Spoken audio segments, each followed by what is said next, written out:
Common mistakes that students make while selecting questions in CAT. So we are recording videos that will help you for preparation of CAT. If you like the video, do like it, do share it with your friends, and do subscribe to the channel. We'll come up with more videos that will help you with regards to your preparation. We've been training students for more than 23 years, so fairly comfortable with the exam, and we do have courses for the CAT. Coming to the mistakes that we're talking about. One common mistake that people do is start from the first question and go sequentially. Technically, you need to select questions. You can't go from the first question. I normally say, at least in DILR sets, where you at least go to 2-3 sets before you at least select one question. Never solve the first set that comes in your place. A lot of people have done that mistake. They see, oh, the first question set could be easier, the first question could be easier, let me start solving. And they waste a lot of time, not realizing that the next set is easier than the first, looks easier than the first, and could have solved those. So don't jump to the set that comes one at a time, unless you plan to solve all the questions. But rather try to focus on selection. Go to at least few questions and then select whichever you feel is easy or tough. Right? So don't go sequentially. Try to focus on selecting. Go with rounds. Go with one round where you select all easy questions. Come back and solve the medium level questions. That's what you do. Because going from trying to solve all questions from question 1, 2, 3 is a wastage of time. You end up wasting a lot of time in trying to solve each question, because every time you solve a question, for example in quant, every time you try to solve a question, you will waste 45 seconds on it minimum. So if you leave a question, you will leave it in 10-15 seconds. Just read and leave it 10. So you're already saving almost 35-40 seconds per question, which automatically accumulates to a lot of time, which will help you to solve more questions as such. So learn to select questions rather than trying to solve every question that comes. Selecting all questions on a strong topic. So people have this confused mind. These are my strong topics. I'll solve all questions that come from these topics. Don't do that. There will always be tough questions and easy questions in the examination, and tough questions are really tough. If the tough questions are from your strong topics, you may end up wasting a lot of time without being able to solve.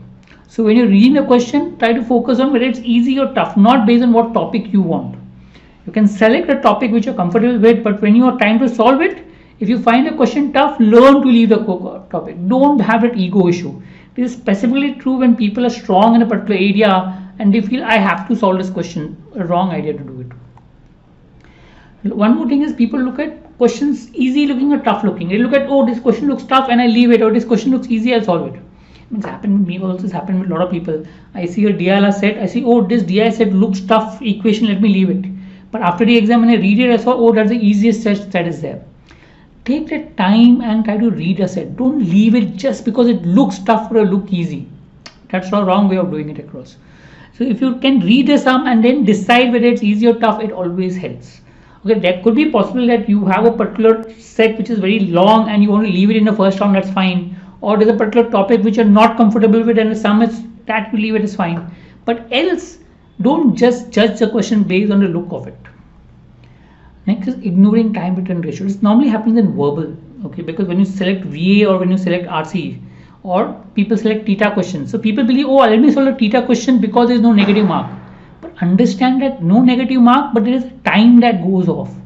You should always look at the time factor. People spend a lot of time on theta questions. In the end, it goes wrong. You don't get any marks, but you wasted a lot of time. So which is bad. So always analyze how much marks you're getting in this particular type of questions and how much time have you spent, and find a ratio of the marks per unit time. So wherever you get more marks per unit time, you try to solve that rather than trying to focus on theta, non-theta or something else. Okay, it's important to ensure that you maximize your marks per minute.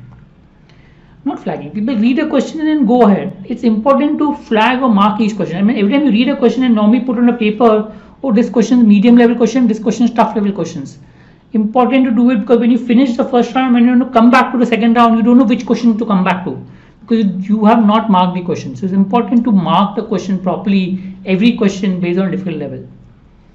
Panicking when you skip too many questions. So sometimes in the paper stuff, you're not able to solve too many questions. So people panic and then they start solving whichever question that comes. Don't do that. If the question is tough, leave it. You can always finish the whole first round and come back in the second round. Remember that. Sometimes what happens, the tough questions at the start and the easy questions at the end.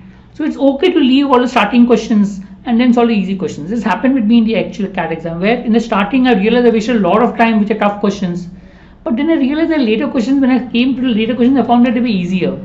So don't panic. Okay, try being relaxed in the examination, because that's what one of the parameters that CAT tests you on. Be it DILR section or quant section or verbal section, learn to relax, and don't try to panic in the exam. Also have pre-decided strategy. People don't have a strategy in place, saying that let me solve the way it comes. No, you need to have a strategy in place and try to check whether the strategy is working in a mock or not working in a mock.